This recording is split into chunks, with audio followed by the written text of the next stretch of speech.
What's going on, everyone? Thomas here. And in today's video, I want to talk about how much it costs to get you started in real estate. Okay.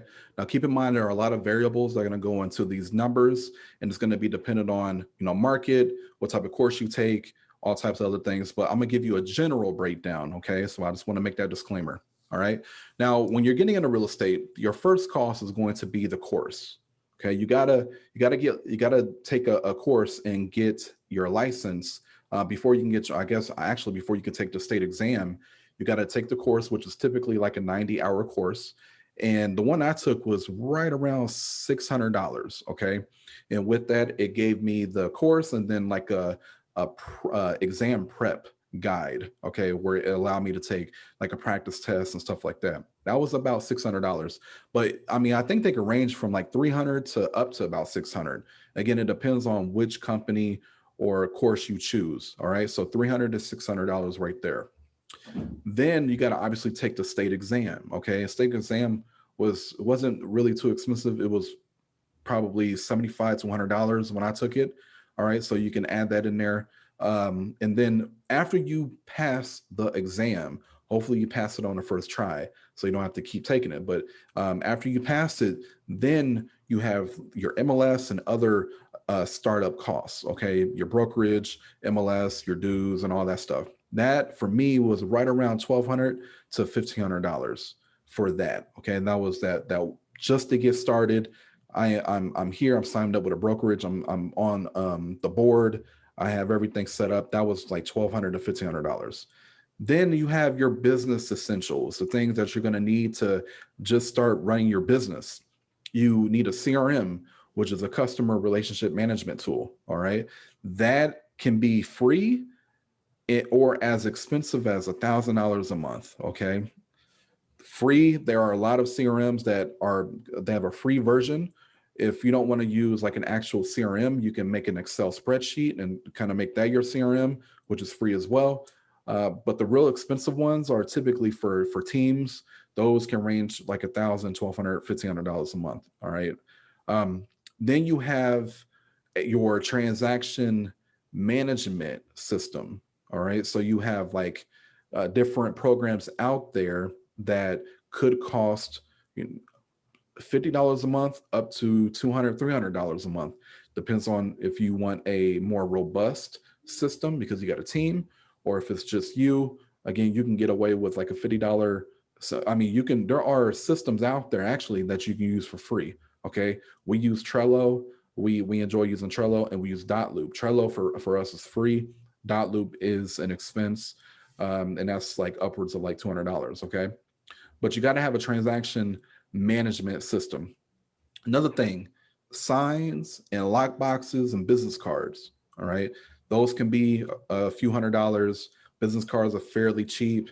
Lock boxes you can get for $20 to $30 per lock box, maybe even cheaper if you bought them from an agent. You can ask agents if they have lock boxes they want to get rid of. You could probably buy it from them at a discount. And then your signs can be $50 to $75 per sign, maybe even more depending on what type of sign you want. But the cheaper ones you could probably get for about $50. Okay. Open house signs, stuff like that, they all vary, but you can expect two, three, maybe $500 total to get some signs, lock boxes, and then your business cards. Then you got your stuff you're probably already paying for. You got cell phone, you got gas. You'll probably be doing more driving if you're showing property. And then a computer. Hopefully you already got a computer, but if not, then you got to buy a computer so you can run your business. Everything is digital, right?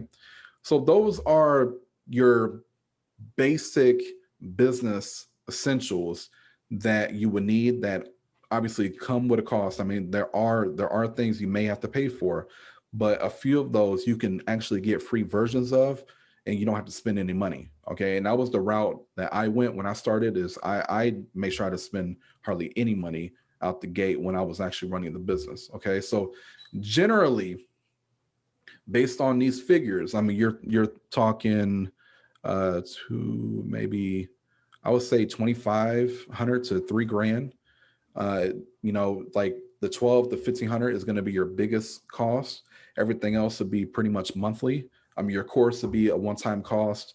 and then your dues will be that one-time cost, and then you'll have to pay your dues a couple times per year after that. But like, just to get started, I mean, if you have uh, about 2 grand available, you should be ready to rock. Everything else you can kind of do, you can maneuver to make it work. Now, I will say this: I always recommend to agents when you're new, before you get into the business, if you can, I would save up a few grand if you can, okay? Because you got to understand, when you get into real estate, it is a 90-day business. Okay. So the work that you do today, meaning meeting with clients, you don't actually see that come to fruition, AKA a check hitting your bank account, for another 90 days.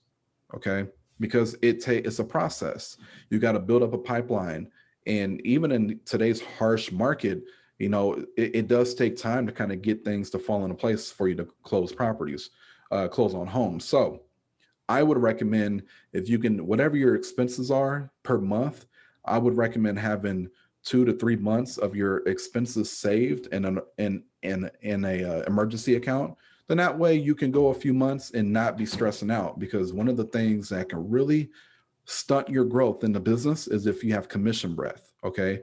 If you have to have the mindset when you're working with buyers and sellers that you're coming from a place of value, and that you're not pushing them just so you can get a sell and you can pay your bill. Okay. So I would recommend that. And again, it's just a general view. I would also recommend looking more into, as far as in your market, what the cost could be. But this is a general view. So I hope this was helpful. If you want to watch additional videos and content, please subscribe to the channel. I got tons of videos that you can watch. Again, my goal is to always be giving value, education, and then upload a couple times a week. So you guys take care. I'll see you on the next one.